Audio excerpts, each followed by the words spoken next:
Yenidən kameral uyğunsuzluq məktublarına nəzər salaq. Yenə də mənfəət vergisi bəyannaməsinə gələn uyğunsuzluqlardan biri. Ümumiyyətlə, mənfəət vergisi bəyannaməsinə gələn uyğunsuzluqların əksəriyyəti vergi ödəyicisinin il ərzində vergi orqanına təqdim etdiyi digər vergilər üzrə bəyannamələrlə tutuşdurulur və kənarlaşmalar vergi ödəyicisinə uyğunsuzluq şəklində göndərilir. Bu nümunədə göstərilən dördüncü uyğunsuzluğa nəzər salmaq istəyirəm. Yenə də həmin uyğunsuzluq iki hissədən ibarətdir. Birinci hissə mənfəət vergisində göstərilən məbləğ, ikinci hissə isə ödəmə mənbəyində tutulan vergi hesabatlarındakı rəqəmlərdir ki, arasında fərqlər aşkar edilmişdir.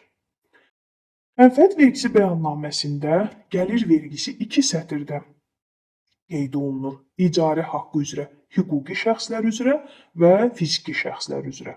Qeyd edilən uyğunsuzluqda sətrin nömrəsi də 221.5.1 ikinci sətr qeyd olunmuşdur ki, hansı ki mənfəət bəyannaməsində həmin sətrə 120.755 manat 81 qəpik qeyd edilib. Müqayisə edilən məbləğ isə il ərzində təqdim edilən ödəmə mənbəyində 1607.1 ikinci sətirlərdə qeyd olunan rəqəmlərin cəmidir.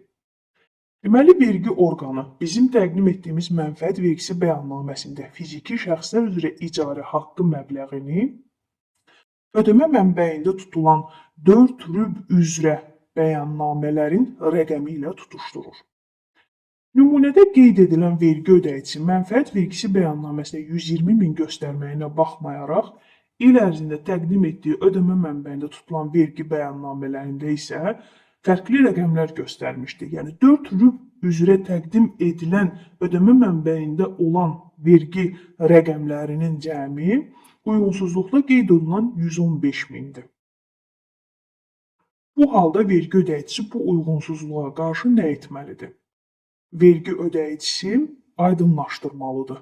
Ya mənfəət vergisi bəyannaməsində qeyd etdiyi 120.000 rəqəmi dəqiqləşdirilmiş bəyannamə təqdim etməlidir və yaxud da ola bilər ki, ödəmə mənbəyində tutulan vergi bəyannaməsində qeyd etdiyi 115.000-i əskik göstərmiş, əslində onun icarə haqqı 120.000 manatdan ibarət olmuşdur. Əgər düzəlişi mənfəət vergisi bəyannaməsinə edəcəksə, rəqəmi dəyişdirib fərq verən 115.000 məbləği yazacaq. Yox, əgər əksinə ödəmə mənbəyində rüblər üzrə hansı rübdə məbləği əskik yazmışsa, həmin rüb üzrə bəyannaməsinə dəqiqləşmiş təqdim edəcəkdir. Lakin bir şey nəzərinizə çatdırım ki, mənfəət vergisi bəyannaməsi üzrə daxil olan bu uyğunsuzluq bəzən real ola bilir. Məsələn, mənfəət vergisi bəyannaməsində hesablama metodu ilə təqdim etdiyimdən xərcim 120.000 olmuş, lakin mən icarə üzrə fiziki şəxsə 115.000 ödəmiş, 2023-cü il üzrə yaranan bəzi öhdəlikləri növbəti ildə 24-cü ildə ödəmişəm. Ödəmə mənbəyində vergi gəlirin ödəniş edildiyi zaman yarandığından ödəmə mənbəyində növbəti il əks olunmuşdur. Əgər məbləğlərin hər ikisi düzgün olarsa, hesablama metodu ilə 12 ay üzrə xərcim 120.000, lakin onun 115.000 hissəsi ödənilmişdirsə, aradakı fərq barədə vergi orqanına kameral uyğunsuzluq barədə məktuba cavab yazmalıyıq.